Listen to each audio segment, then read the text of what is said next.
bien, merci Bozali Ebele Bokolanda Biso sur Tcha Maloba officiel. Merci pour votre confiance et fidélité. Nebisa Kabino toujours confiance et fidélité. Au Bozala Karayango na kati ya chaîne Oyo Tcha Maloba nde pesa Kabiso confiance mikolo nyonso petango nyonso toyaka liboso ya ba télévision, liboso ya ba tablette, liboso ya ba ordinateur na bino pona kopesa bino ba sango oyo koleka na mboka na biso République démocratique du Congo. Donc na bandi na tongo déjà to informa kibino na ba oyo bazwina lutin kota l'information ya tongo te to pe basango ya tongo te o biso Tcha Maloba to tchaki na disposition na bino ba abonné na biso donc bokoki kozonga lisusu na chaîne botala information to pe basango oyo to pesaki bino na tongo. Donc na tongo ezali rubrique oyo tozobenga yango basango ya tongo. Donc sikawa tokobanda kopesa bino information deux fois. En dehors il y a ba information mususu yaka tozokata musu na RTNC tozo relier mais oyo penza gradi muya akobanda koya kopesa kosolola na bino kotiela bino maloba ekozala deux fois. Donc na tongo toye na basango ya tongo pe na pokwa toye na basango ya pokwa pona kotalisa bino baktualité nyonso oyo ezoleka na mboka na biso. Donc na tongo toyebisaki bino ke bawazalendo bakotaki na Bukavu. Donc na Kan TV bazalaki wana butu déjà babandaki kokota na minutes oyo nde tozoloba toye lisusu na bainformation mosusu ya kopesa bino na basango ya pokwa. Donc ezali vraiment basango oyo tokobanda kozwa yango temps ebele te peut permettre batu nyonso balanda yango ata kokende musala ata kokende wapi ozwa temps ya kolanda yango. Mais avant tokota na basango ya pokwa oyo tolingi topesa bino concernant situation sécuritaire ya mboka na biso République démocratique du Congo, tolingi nano tobeta sete na dossier oyo parce que mboka na biso ezo traverser moment moko ya pasi, moment moko oyo ezosenga bakongomani nyonso bafongola miso tozala liso likolo ya liso tolongwa na ba distraction inutile. Donc ezosenga unité nationale tozala ini biso nyonso congolais nyonso tosimbana maboko na maboko afin que tozwa victoire totale na mboka na biso. Mais banda tongo je pense que bandeko ebele na ba réseaux sociaux bamoni yango ba vidéo ba photo oyo ezotambola ya bakonga na mwana na ye na mutuka oyo baye nango na Kinshasa. Ezali mutuka oyo ezotambola na essence te ezotambola ba moyen moko électronique. Donc voilà, mais yango tende koki ko kanga biso ekoki kokotisa biso na distraction. Kongomani to lamuka, Kongomani to longwa na ba distraction. Lelo oyo na période oyo mboka na biso zolekisa ba makambo lokola ya mituka o ba kongana mwana ne baye nango ekoki kokanga biso te to tikala wana eza ba distraction. Donc bakonga eza bakombo oyo tokoki kolobela yango lisusu te na mboka na biso République démocratique du Congo parce que azala ba dossier ebele oyo tomona pe totikala kotala kaka totelaka yango ndenge justice ememela yango pe ndenge ekontinuaka komemela yango toyebi te soki un jour bakozongisaka ye lisusu mpo basambisa ye mpo kongomani ti lelo na dossier wana asepela nango te. Donc bakonga nga na ye vraiment na nzela ya Tcha Maloba na édition oyo mpona koloba kino dossier na yo na mwana na yo ya mituka. Donc etali bakongomani te, bakongomani baza na posa nango te, miso ya bakongomani eza na partie est ya mboka na biso. Donc pas de distraction congolais nyonso, pas de distraction mutuka to pe nini etali miso te. Donc bakonga tikala na baaffaire na yo na mwana na yo bozwa déjà balar ya république balar wana boli yango ndenge bolingi kolia yango. Donc biso tokota makambo na bino te toboyi pe distraction na bino bozwi bobandi kotambola kosala batapage na ville ya Kinshasa. Vraiment nga soki nazalaki place oyo bazwaka ba décision je pense que tolingaki topekisa bino botambusa mutuka wana na Kinshasa te parce que ce n'est pas le moment. Donc biso tozali na moment oyo kongomani liso likolo ya liso tokotala ndenge makambo ekotambola. Donc tozongi sikoyo na sujet na biso oyo toye na pokwa lelo pona ko informer ba kongomani nyonso. Donc de na tongo to informaki bino na pokwa pe toye kopesa bino basango comment est-ce que ba avancer ko sala makuna na Bukavu na ba ndeko na biso ba wazalendo ensemble na ba FARDC bazo beta na ndenge ya kosaka na kutu te.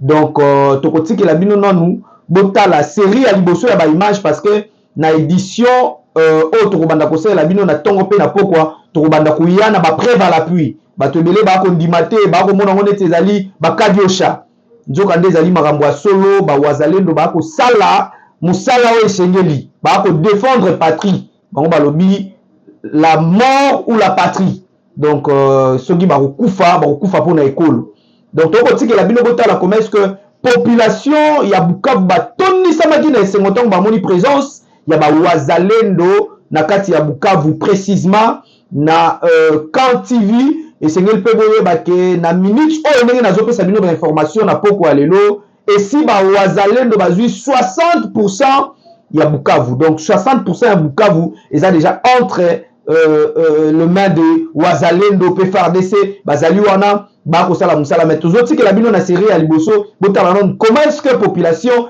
etondisamaki na esengo ntango bamoni présence ya bawazalendo donc soki régie ekoloba même langage na ngai à vous l'antenne.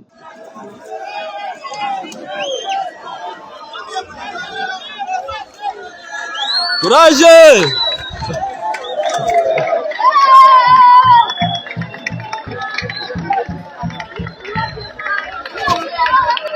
Courage!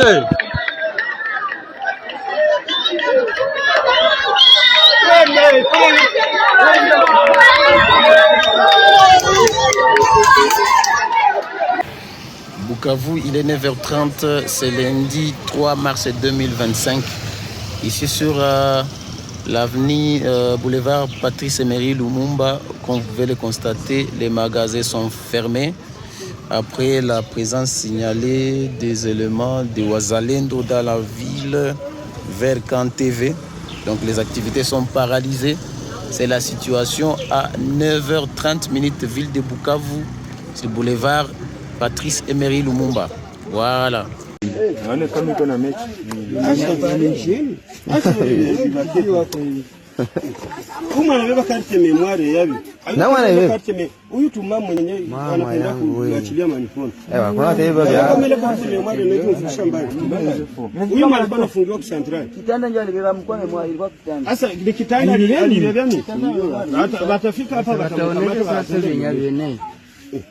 Kila kitu mtu mnarukia. Geuze na ile uangalie na mwale macho. Haoni kamera huku na huku. Kila kitu basi hiyo. Na huku na mbele. Basi yote na huku nyuma. Inazunguruka yote. Inalungula. Ungesikia.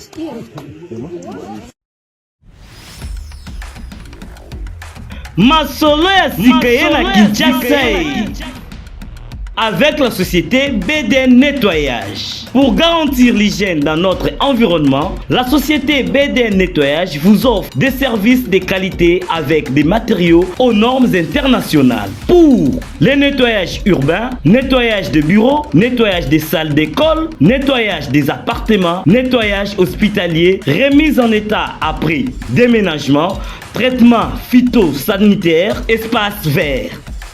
BD Nettoyage vous offre aussi un service des femmes de ménage expérimentées pour tous vos besoins. Une seule adresse, avenue Révolution, numéro 4, commune de la Gombe.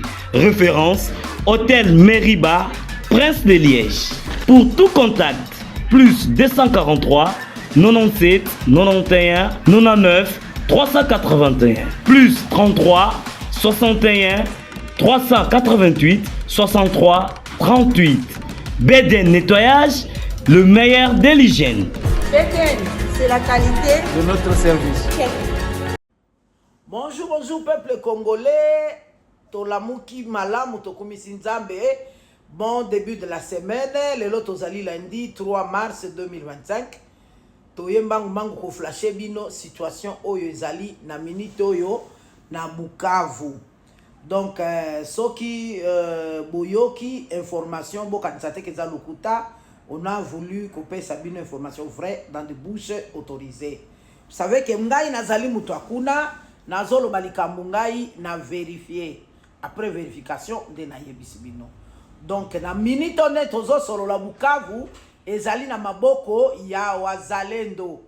na ndambo ya FARDC pe ezali bao bakimaki bazongi basangani eza na maboko ya wazalendo oyo ezali dirigé na colonel Foka Mike oyo azalaki ministre provincial ya Sud Kivu ya intérieur na gouvernement Jean-Jacques Purusi nde azali na minute oyo na Bukavu na maboko na ye eza te biloko moko ramassé non eza réseaux sociaux pété na uti ko solo na batu bazali na ba différents coins ya Bukavu Panzi kune pas docteur Mukwege Major Vangu esika bandeko bazali ba famille ezali na sololi na quelques personnes oyo bazali Vergara le kune esika santé mentale ezalaka na quelques personnes bazali kaka wana na ville Bukavu ba rassurer biso que c'est vrai ezali wazalendo nde bazali ko gérer Bukavu na minute oyo ils sont même allés plus loin dire que Corneille Nanga abimaki atikaki ville Bukavu azate wana na ville Bukavu na ebite soki mate ya lobby ya passer Bujiriri ekotaki bien tant to ebisaki bino que nzamba ko sakate ce pays qui a été remis entre les mains de Dieu nzamba ishwakate ya gagna kaka et puis to ebisaki bino danger zalité la guerre parce que moi j'ai confiance à ma population de l'est du Congo. Ils ne peuvent pas laisser le pays partir ou bien les coins et qui est des caboués. Mabe ce qu'ils allaient na danger ce qu'ils allaient porte au ennemi à ce côté là pour qu'il y ait un salam sur mabe. C'est-à-dire ba aigri, ba o bazali déçu, ba o bazali na ba problème, ba o ya ba règlement de compte. Tango ennemi à ce côté là bango, au lieu kotala intérêt ya mboka, batali ba intérêt personnel bango, c'est là où il y a un danger. Bisopé na pouvoir depuis 5 ans tout ici qu'on les mandat passé oyo tozanango 2 ans déjà écoulé tozama ya komelate tamususu ezana place to sala ki mabe ngai na kotika la kaka na position moko en tant que maman mère et abana na kokanga makaka na réconciliation nationale. Il y a trop de choses à réparer. Nous devons nous parler. Nous devons échanger. Je ne suis pas en train de parler du dialogue. Je parle de la réconciliation. Quand on dit réconciliation, il y a le pardon, l'amour, au effacer, au accepter les erreurs faites. Donc c'est ça la réconciliation.